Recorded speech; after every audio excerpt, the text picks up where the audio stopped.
Mark W, who's a Huddersfield fan, said, poor game for a neutral, but Christ, we got an essential 2 points, so I'm calling it game of the weekend. On balance, the better side, but it was a very static rugby. We should be running onto passes, not catching, and then gently starting to jog. Wakeman seems to get better each week, though. Murphy was our best, but Walsh had a good game for Catalans. There you go.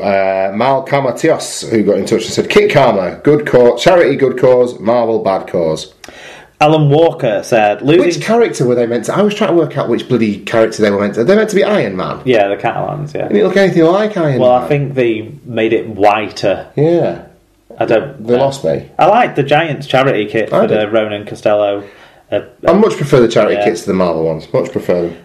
I quite like the Saints one. I thought that was quite a neat one. It looked like a scarf, didn't it? Yeah. Over the shoulders, yeah. That was smart. I like the Salford one. Yeah. I know, I quite like that. I know it's not your scene at all, but I like it. Well, I mean, you know... Not the charity isn't your scene, the colours and the gaudiness. Well, no, black and gold is well in my alley in American sports teams' stylings. But yeah, it wasn't... it was a bit mustardy, maybe. I did like the crack that someone had put on, was it Twitter or Facebook, where they were doing the picture of all the different players around the Super League trophy ahead of the weekend, and everyone had their own different kits apart from Wigan, and someone had put underneath it Liam Farrell looks like the kid that forgot it was non-uniform day. A Wigan fan I saw on Twitter made a good point that we were the only club selling our own brand, not Marvel's brand, at this Magic Weekend in front of a big audience. Alan Walker said, losing to the Giants, no excuse. Not biased refereeing, nor injuries, nor playing away, nor crap kit. Some of them want putting on meat hooks next to a few pigs and let the bolt gun guy get some practice in. Hits a pig, we get nice sausages. Hits a player, we get space in the salary cap. Review update, team meeting tonight. Torramila, no need to bring your own meat hook. There's more than enough. Bernie's got the bolt gun. He did get the bolt gun out, didn't he? Dr. Hideous said, a dull, scrappy game where the only continuity was that you knew there would be another fuck up soon. Neither team appeared to want to be there or have any ambition. My Giants only looked good in the last 10 minutes because the Dragons ran out of puff. Hey, Magic. Puff the Magic. Exactly, there you go. Well, I think My Giant is a film reference as well. Billy Crystal. And Dr. Hideous is our giant. He is our giant, isn't he? Brian Davies said... He's not our cameraman. No, not at all. Hashtag not our cameraman. Brian, although, you see, this is the shame of it. It'd be so useful for selfies, wouldn't he? You get a lot in on his range. But... You're like sending But you get no one in. All you get is over his right shoulder and we're all on the left. It'd be like sending a drone up. The only thing I worry about getting Dave to do a selfie on Saturday afternoon will be that we just get a lot of pictures of the fucking sky. Love you, Dave. Right, who was next? Brian Davies said, got woken up at 5 a.m. by a hen party coming in after a night out. Apparently Katie... I can't fucking... You've got to read it, I'm sorry, go on. Apparently Katie and Emma had... Stop it, shut up. Got woken up at 5 a.m. by a hen party coming in after a night out. Apparently Katie and Emma had fallen out, judging by the screaming. Unfortunately, it meant I was awake, so had no excuse for missing Catalan versus Huddersfield. I've seen every match at every Magic, and this was amongst the worst. What a tiresome affair. Still makes it a bit more interesting down the bottom of the table. And Paul Michael Craig said, the first game of Sunday Magic Weekend is generally the highest rating ESL game on Aussie TV. And all of those perceptions about ESL being second rate would have been confirmed after watching this shit show. The best thing about this game was the final hooter. I struggled to find 3 players who played well. The Giants were rudderless without Brough. Oh well, at least we got the win. Yeah, it was pretty garbage, wasn't it? I wouldn't say the Giants were rudderless. I'd say that we just had to find a different way to play. They just lacked excitement and impact, really. Yeah. We actually saw a couple of 40-20s from the Catalans, and they did nothing with them. Yeah. So that kind of emphasised the point here. And it wasn't even like the defending had to be that strong. Aaron Murphy got a shout-out, and that was mostly because of the way he controlled Kristen and Inu in this game. And you've got to credit him for that, because Inu is a dynamic and exciting player. I can't remember if it was the good defence or the bad attack, but we'll credit the defence. Let's. I'm happy to do that. It started, actually.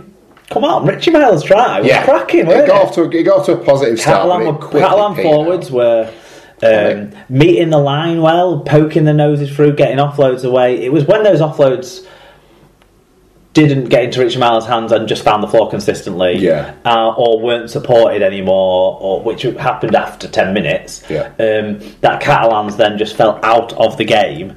And Huddersfield, from that point on, I think they were actually fairly in control. I think they had the better of most of the game in the forward pack. They were, to me, the most likely to threaten, largely because McGilvray was all elbows and knees and winning penalties that weren't always necessarily penalties for my mind, but he does that so well. It's kind of one of his core skills. And I felt like the Giants were better, much better for most of the game. Is my assessment of it. Although I've got to admit, in the second half, my interest dwindled. Yeah, I did do a bit of tweeting. And it was quite exciting because it was close. It was an exciting finish to the game, I suppose. But it wasn't exciting because the quality wasn't high. Yeah, you didn't think anything was ever really going to happen. No. It kind of went exactly the way we talked about it would go last week. After the first 10 minutes, we're thinking this could be quite exciting. Yeah. No, we were wrong. Any emotional peaks and troughs given the fact that Jake Mason was playing again? Mark got in touch. His girlfriend and mum were along for the ride for this one. And a bit of love, aren't they? A bit starstruck by young apparently snake found the way down to the... Yeah, I'm not sure if it was true or just for our benefit because Mark is a bit of a prankster. But either way, it was entertaining. Yeah, definitely. So what did the stats tell us on this one then? They said that Catalan actually made more metres, but only 50 more, and the teams had the same average gain, which wasn't great. Beyond that, the stats would suggest that Huddersfield should have won by more. They had an extra clean break, 2 fewer handling errors, 2 fewer penalties conceded, and a 3.3% better team tackle success. All positives for the Giants. There you go. So individually, who stood out for the Giants? Ryan Hinchcliffe worked hard, one of the leaders in that side, 40 tackles. Darnell McIntosh on one wing, 114 metres. Jerry McGilvray, impressively on the other wing, 5 tackle balls, 177 metres, 2 clean breaks. Leroy Kudjoe had 5 tackle balls and 104 metres. And our old mate Adam O'Brien. Look at that, friend of the show. One try assist. This try meant that he has scored in the Summer Bash and the Magic Weekend. Yes, one of very few people to have that dubious. How many of them do you know? Oh, I'm going to need to. better find a few, hadn't I? Oh, God, I'll start thinking of league players now. Losers, Tony Gigo. Shit. 6 tackle balls, 114 metres, although he seemed very disinterested and a little bit slow to me in this game, because he tore them apart on his return game just before Easter, didn't he? Yeah. He seemed quite off the pace. Vincent Dupont, 112 metres, and boy, the guy hasn't got wingers finishing instincts. No. Sam Mower, 113 metres, Greg Bird, 127 metres, Ian Thornley trying a try assist. There you go, fantastic. Okay, second game of the Sunday then saw Lee Centurions ill-discipline punished by the Salford Red Devils, who won the match 36 points to 22. James Childs was the referee, Mark. Yeah, no he wasn't. Tons of breaks and tons of scores though. Yeah. Neil McEwen said... Neil McEwen said, couldn't believe Higson was complaining he was red carded. Haha, Gareth O'Brien still looking for the bus that hit him. Disappointed, no mass brawl though. Come on, fellas, bring back the biff. Look at that. If you're asking Lee and Salford to bring back the biff, then you're really desperate for biff, aren't you? Well, yeah, exactly. Brian Davies said, Salford are a good side, aren't they? Go on. I was going to say 5-match ban for Higson for the clothesline. About right, I would say. It was... horrid. It was forceful, it was direct to the head. Yeah. And I don't know if he wanted to hurt the player or he's just shite at tackling, because some wingers just are, and if you're in the Lee setup, you're also shite at tackling and aggressive at it. So... Yeah.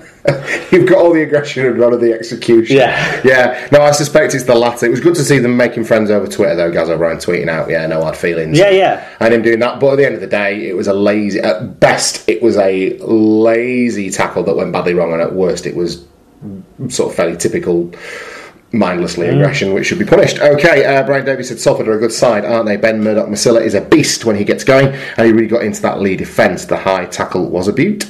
Scoot28 Max said, falling asleep in the middle of this was nothing to do with the match and more my tiredness from the day before. An enjoyable first and last 20, and I will watch the middle section again. Joshua was keen to recreate the high shot complete with commentary. I have visions of him holding up a couch cushion in the living room and just clotheslining it. I have visions of him like running against the fence as if it's like the ropes at wrestling. Or just random points of the day running in scoots and just giving her the old Nixon. What I definitely hope is he wasn't taking out his siblings, his younger sister. We wouldn't condone that, would we? No, of course. Don't. No, I'm saying if you're listening, Josh, that's not what Tom and Mark want you to do, because apparently we babysit you and have to moderate our language. Couch cushions, though. It's so terrible. See to them. Yeah, exactly. I know you can't beat a bit of couch cushion wrestling. I used to do that. Look, when you actually think about it, the game was a lot closer than you would have thought it was at the point. There was only one score in it at the point of the sending off in the 56th minute, was it? Yeah. Lee had played some decent stuff and had held the lead a couple of times as well. They started the game really well. Very well. Liam Hull looked good for them, I thought. Well, both hookers had had breaks and looked threatening down the middle, which will be something that Salford will want to sharpen up on for sure, because other people have seen that after hookers from the scrum last week and then hookers down the middle this week. It's they're certainly getting some punishment from the hookers, but Lee, they played quite well. They got the lead, but when Salford took that lead at half time after they swung it around, after 15 minutes or so, I didn't think that Lee would come back into it. So credit to them for getting it close again before Salford pulled away. I never thought Lee were going to win. No. But they made for an entertaining game because of all the scores that we got to see. Yeah, absolutely. It was exactly that. Ben Murdoch-Masila continues to establish his dream team credentials as far as I'm concerned in the second row. I believe he's Salford's leading scorer this season as well. He's just phenomenal. Really, 10 tries now, isn't it? Yeah, absolutely phenomenal. What do you make of his? Was it his first try, the one where he was held up on the defender and sort of managed to wrangle the ball over and get it down? Was that like his second? Oh yeah, you're right. Yeah, his first one was from fairly close range and powered over, but the second one was similar in style. Well, look, the referee said he got you down, didn't it? So, well, it went up to the video ref and they checked it all and they said that both hands didn't come off the ball, both of them at the same time. You've got to credit. If it had gone up no try, I think it might have come back. That's the thing. No try. So many. We talk about that with so many decisions, though, don't we? I have nothing against it. I don't think within the parameters of the law, it's a try. And look, his efforts certainly deserved a couple of tries.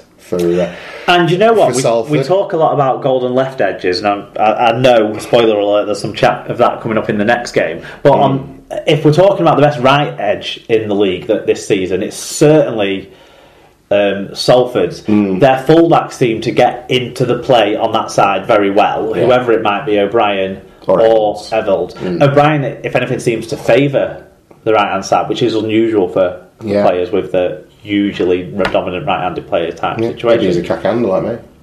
But Murdoch-Masila, Wellham and Greg Johnson are scoring a lot of points for this side. Yeah, finding a lot of space. Obviously, Greg Johnson managed to find even more space when there was the man down. But and the Chris Wellham renaissance continues as well.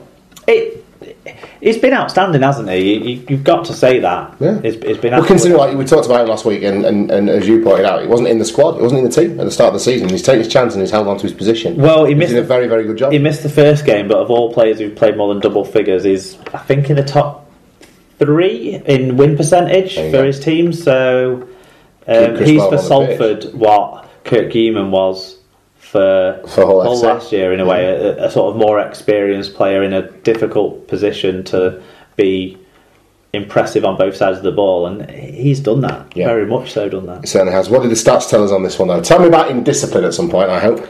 Here's some surprising stats for you. Lee actually won the metre battle in this game, but only by 43, but at 0.8 metres per carry better average gain, so they were making ground per carry way better than Salford were. Yeah. They also had 9 clean breaks, but Salford managed 10.